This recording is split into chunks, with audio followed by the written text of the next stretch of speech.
Ousmane mooy Sonko, Sonko mooy Diomaye, Diomaye mooy Ousmane. Mais qui est Ousmane finalement? Mais qui est Sonko finalement? Mais qui est Bassirou finalement? ñu ne dañu bëgg ñu jox leen réew mi. Comprendre ma tout, on est perturbé. nga nekk ci tuuxi doona sa doom yi nga yar leen ci sadisme ak cynisme boobu ba ñu la ciy jàppale te doon ay jigéen doon war a doon yaay. Comprendre ma tout, on est perturbé. bismillah tey moom jaune poussin bi laa leen di may xam naa ni boo leen gisee jaune poussin rek seen xel ni yar foofu ca sédiment tàngaay bi après tonton Books Funny borom xaar deuxième tour ak saaku ngooñ sunu tata antage babacarage ngomage poussin piou nee na yow Ousmane Sonko déglu naa bu baax sax nag sa conférence politique bi nga def yow président Pastef waaye loupé quel gàcce lii la yaayu poussin yi wax dama commencé ànd ak tiitaange damay wax dëgg rek dama commencé jaaxle.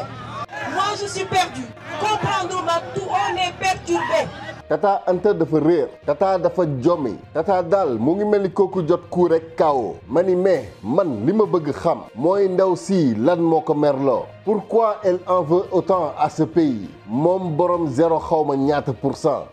yaa xayti kii lan moo ko metti that is my question am naa tontu bi nag waaye nag ñu bari dañ may naan mais Jadine lan mooy that is the question ma ni leen mooy damay laaj dong nag am ñu ni ma pourtant xaw ngaa dégg làngale de Jadine ndax sax doo ñu jàngal ma ni leen man kat as tuut bi ma ci dégg képp ku ma gën a bëgg dégg ci diir bu gàtt ci ay weer képp nga dégg anglais di ko lire di ko bind ka wax ñàngale mu tënku ci pratique ay professeur yu mucc ayib doomi Rwanda ak Sénégal ñoo leen di taxawu ba ngeen mokkal tànn sa bu la neex ñàng ci teew maanaam présentiel wala sax en ligne mën ngeen xool chaîne YouTube bii di Fluency in English wala sax ngeen contacter ñu directement ci 77 297 11 92 wala sax ci WhatsApp ngeen jokkoo su boobaa ak professeur Guèye ci 77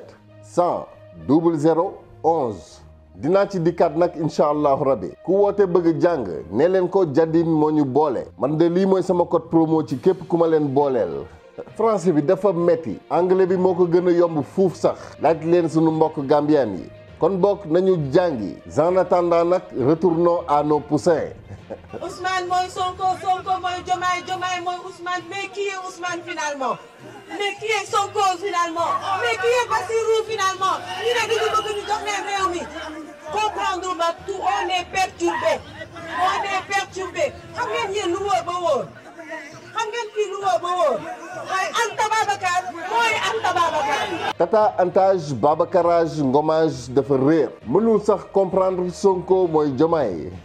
waaye mën na comprendre Anta Babacar ndax nag Anta mooy Babacar wala Babacar mooy Anta that is a question ndaw si le borom 0,% xamul fa muy taxaw dimbali leen ko yaa xayti wax leen ko kan mooy Ousmane Sonko bindal leen ma ci commentaire yi jërëjëf Ousmane Sonko waxal leen ma ndaw si le kan mooy Bassirou Diomaye Diakhar Faye bindal leen ma ci commentaire yi jërëjëf président Diomaye bu leen def ni Mouhamed Balde su ma rusul woon turam bu sell bii wallaay dinaa ko ne yow mii rubekat bu mag nga nee na ko borom 0,0% en action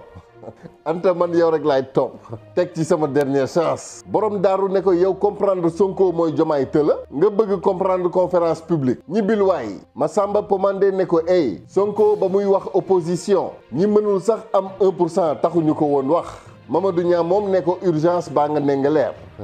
Ndingler parlons-en de Ndingler lan moo merloo tata Anta Babacar Ngom yaayu tuuti that is a question and this is the answer lii képp moo tax Anta Babacar mënul supporter Sonko Diomaye lii nag moo ko perturbé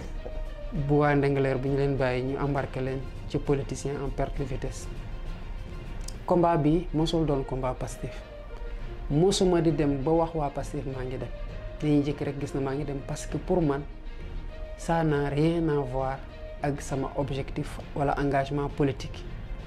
non c'est d'abord une question éminemment humaine pour man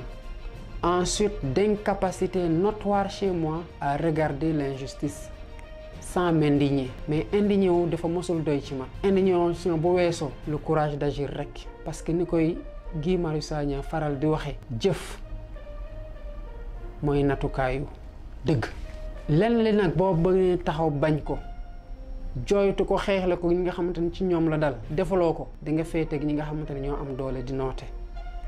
c'est pas la légalité contre la légitimité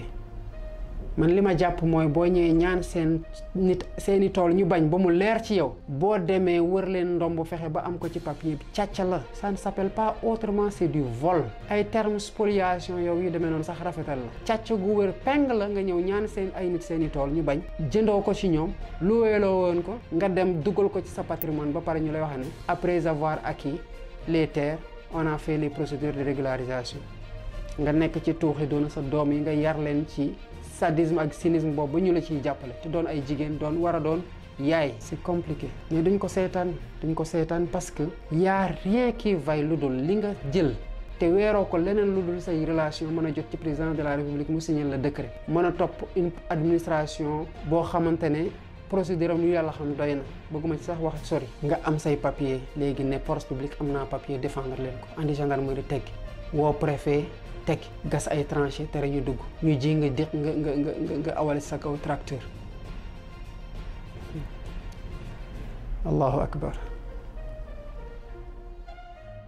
kenn mënul tudd Ndingler te tuddoo Bassirou Diomaye Diakhar Faye lii bu dul li xatal xolu Anta Babacar Ngom ba protéger ay intérêt jaral ko li askan bi ànd tànn moom mu ni déet du ko nangu taxaw nag ni opposant Anta Babacar Ngom comme wala réem Pape Djibril Fall ils se sont tiré une balle dans le pied nekk ay ndaw yu mënoon a am avenir waxuma la sax avenir waaye tey rek Anta Babacar Ngom ak Pape Djibril Fall mënoon nañoo am taxawaay ci réew mi bu ñëpp di ndamoo mais jeune mais inconscient. Ils n'ont rien trouvé de mieux à faire que de la politique paléolithique. Politique gu Idrissa Seck ba ci Bougane Gueye Dany ñoom ñu mujjee yenu gàcce bi ak torox tànge beneen opposition bi lii moo tax ñun ñu mere leen ndax ci génération Bassirou Diomaye Diakhar Faye lañu jeunesse bi yëpp ànd def say ñii ñàkk ci lu nekk ñii ñàkk ci sax seen bakken Anta Babacar moom continuer di ñu jàppee ay cuuc mais wax muy taxaw di sànni xeer Ousmane Sonko ak Diomaye c'est vraiment dommage. En tout cas lenn leer na ma